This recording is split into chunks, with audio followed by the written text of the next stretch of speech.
আপনি এত নিপুণভাবে ও বিশ্বাসযোগ্যভাবে মিথ্যা বলতে পারেন যে সেটা একটা শিল্পের পর্যায়ে চলে গেছে। সফলতার সর্বোচ্চ চূড়ায় পৌঁছে গেছেন আপনি। সহজেই একজন মানুষকে মিথ্যাকে অকাট্য সত্য হিসাবে বিশ্বাস করিয়ে ফেলতে পারেন। এই ধরনের মিথ্যাবাদীকে বলা হয় কনসামেট লায়ার। সূত্র হচ্ছে সামাস, যার অর্থ হাইয়েস্ট বা সর্বোচ্চ। সামাস থেকে এসেছে এই কনসামেট, যার অর্থ হাইয়েস্ট পয়েন্ট। একজন মানুষ সুনিপুণ দক্ষ কখন হয়? যখন তার দক্ষতা সর্বোচ্চ পর্যায়ে পৌঁছায়। এজন্য কনসামেট মানে গ্রেট স্কিল বা সুনিপুণ দক্ষতা। কনসামেট ভার্ব হিসাবেও ব্যবহৃত হয়, কোনো কিছু সুনিপুণ দক্ষতার সাথে সম্পাদন করে চূড়ান্ত করা, যেমন চুক্তি, বিয়ে ইত্যাদি।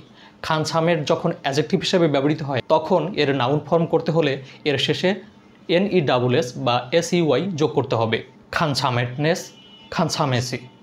আর যখন ভার্ব হিসাবে চিন্তা করব তখন কনসামেটের শেষে ATE থাকায় এর নাউন ফর্ম করার জন্য শেষে ION যোগ করতে হবে, অর্থাৎ কনসামেশন। সামাস থেকে আসা আরেকটি শব্দ সামিট, যার অর্থ পর্বতের সর্বোচ্চ চূড়া। মিথ্যাবাদীর গল্প কিন্তু এখনও শেষ হয়নি। সবগুলো গল্প জানতে প্রতিদিন চোখ রাখুন এই আইডিতে। সুস্থ থাকুন, সবাইকে ধন্যবাদ।